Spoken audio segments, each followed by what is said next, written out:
I grew up in a conservative Christian house. I take that back. This was something else. To call it conservative Christianity is kind of an insult to conservative Christians. Television was banned from our household. My father believed that a woman's place was in the home, that being gay was a lifestyle choice, that music with a beat was sinful, and that Harry Potter literally taught you how to be a witch. That's before we get to the weird stuff. We had an old box TV from before screens were flat, but the only thing it was hooked up to was a VCR. When dinosaurs roamed the earth, that's how people used to watch movies. Because my dad believed entertainment was wrong, most of what we watched were coaching films for whatever sport we were in. Old John Wayne war movies that got a pass for some reason. And bootleg copies of a post-apocalyptic survival guide that taught you how to make bombs and poison out of common household items. As far back as I can remember, my father was paranoid that the government was coming for him and his guns. He thought he saw black military helicopters following him everywhere.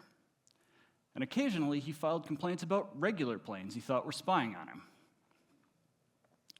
He drilled us on how to defend ourselves, and frequently took me to militia meetings where a motley crew of biker gang members, survivalists, and ex-military folk complained about the government, and also made vague plans to detain migrants at the Mexican border. I might have been 10 years old, but I knew that when the time came, it was my job to defend our house, and I was supposed to kill anyone that tried to get in.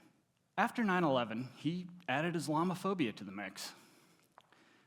We lived in a really rural area, attending a tiny church. He was terrified that Muslims were going to come shoot up our church services and had me start carrying a pistol in a fanny pack. I was 12 years old. A gun is just too much destructive power for a child. One time, I accidentally shot a hole in his van. When he found out, he wasn't even mad. I think he was proud that I followed the first rule of firearm safety. Always point your muzzle in a safe direction.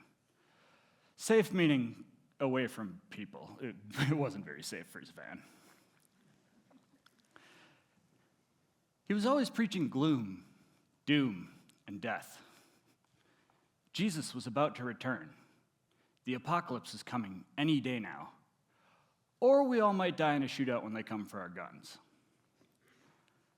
I remember desperately asking God to let me kiss a girl before the world ended. I became depressed and started to self-harm. My mother noticed. A few weeks later, she loaded my 3 little brothers, my younger sister, and myself into a rusty blue minivan.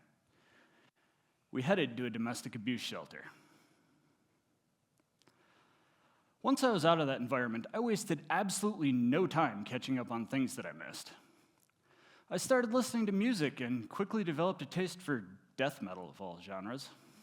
I was really disappointed when I watched Harry Potter and found out it wouldn't teach me how to be a wizard.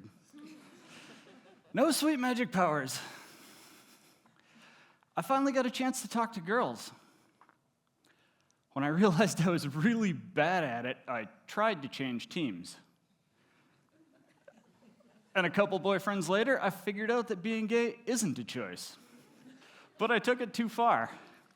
I left home and started couch surfing at 17 rather than deal with the fairly minimal rules my mom set for me.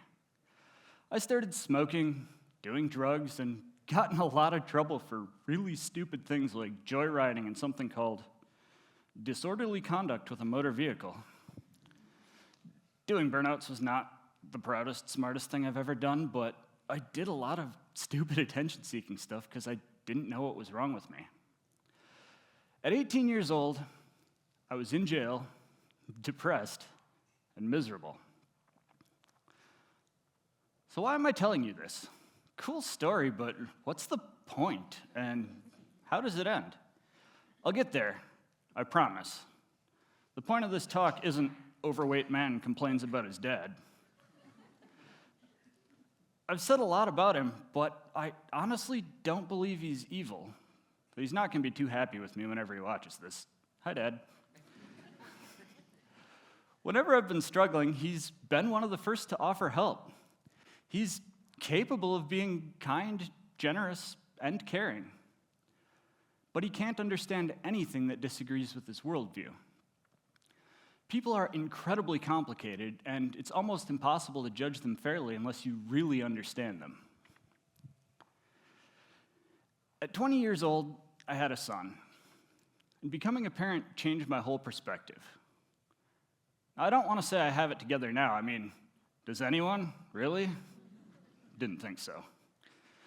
But I learned a valuable lesson that made me a better person and parent. The answers to life's problems aren't usually found in the extremes. Growing up, I lived two lives, one in which I had no agency, and another with near total freedom. And both messed me up in different ways. But both of those experiences taught me valuable lessons as well. My time with my father gave me discipline and a work ethic that almost feels like a real-life cheat code in college. My experiences after my parents' divorce taught me the importance of understanding others. Both had valuable lessons, but also had serious flaws. In life, activism, or almost anything else you want to accomplish, the result depends on how well you understand other perspectives, including ones that disagree with you. Now, I'm not making the argument that both sides always have a point and the correct solution is always compromise. Pictured are the results of compromising with a flat earther.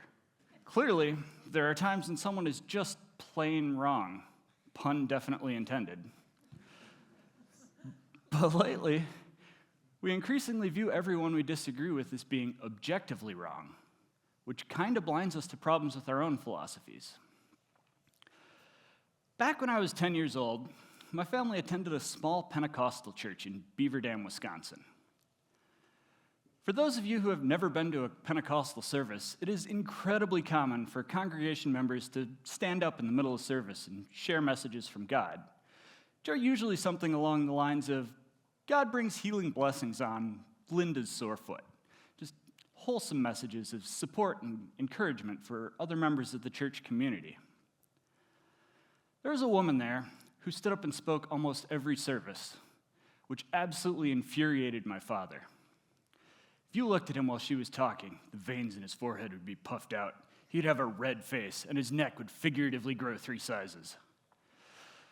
For copyright reasons, I'm not allowed to show you a picture of anger from inside out. But it makes a good mental image. One day, the pastor was sick. My father offered to preach for him and gave a sermon about how women should be completely submissive to men. More importantly, they should never, under any circumstances, speak in church. Well, he tried to anyway. About halfway through, the congregation walked out. We got a phone call a few days later asking us to not come back, which probably empowered more women to speak since there was one less angry man judging them.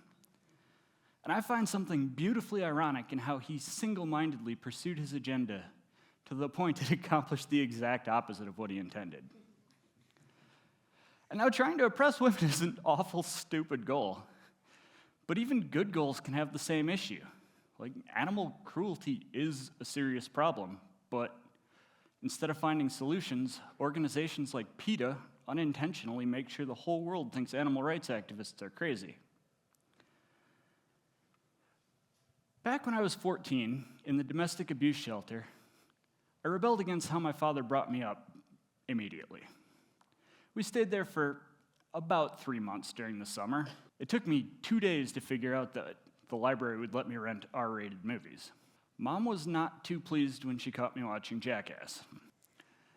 That summer, we got approved for low-income housing, and by fall, I went to a public school for the very first time as a freshman. It was rough. Before I discovered how delicious donuts are, I was a pretty good-looking guy. But I made up for that by being incredibly weird. I didn't understand any unwritten rules of social interaction. I would awkwardly stare at girls while trying to work up the courage to say hello. I wasn't trying to be creepy, I just was. Eventually, I found my confidence and employed it to get into trouble. I went to jail for a few months for stealing a car, and also for having sex with a 17-year-old when I was 18, earning myself the wonderful experience of graduating high school while locked up. Side note, I'm not on any registries. We got married and have been together for 13 years. So I know you were all curious. Well, thank you. When I got out, I moved in with her. We had our first son a year later and a second shortly after that. I changed my environment and got a chance for a fresh start. But that isn't quite the end, because ideas are something more powerful than logic or reasoning. I rebelled against how my father brought me up. I knew that God didn't smite me for going to a movie theater like Dad thought might happen.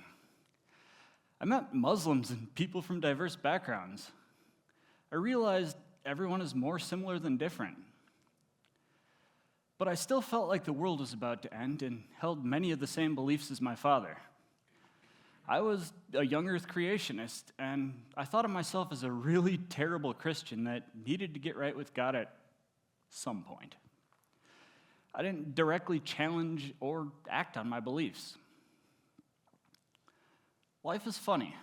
A meaningless, completely unremarkable event can have profound impacts. When I was 23, I worked the night shift at a slaughterhouse. By the time I got home, my wife and kids were sleeping, so I started my normal routine of stepping outside for a joint and finding something to pass out to on Netflix.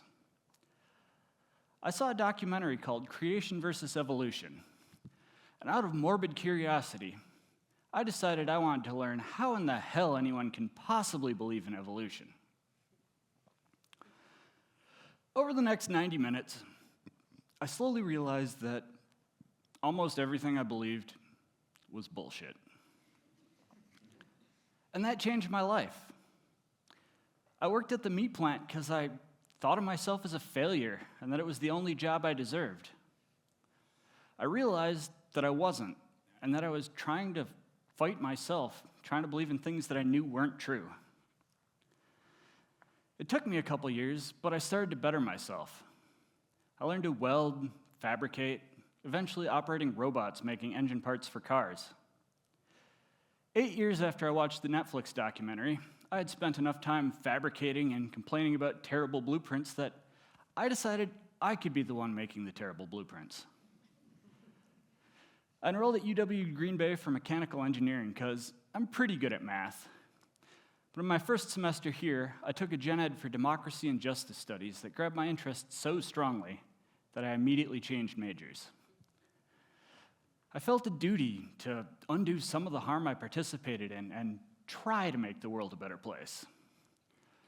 2 years later, among other things, I'm running a program called Bridging the Divide, it's a workshop to help people with diverse backgrounds and opinions find common ground. I'm also involved in a lot of local elections and politics, but this is a nonpartisan event, and we've got months to get sick of politics. I have a year and a half of school left. The only reason I'm talking to all of you today is because I took the time to understand an idea that I disagreed with. And you never know where ideas will take you. I have no idea what my future is going to be, but I want to spend my life searching for truth, not coming up with opinions. Believe in something. Argue passionately for it. Just remember, if you want to make a real difference, you need to understand perspectives you disagree with. Thank you.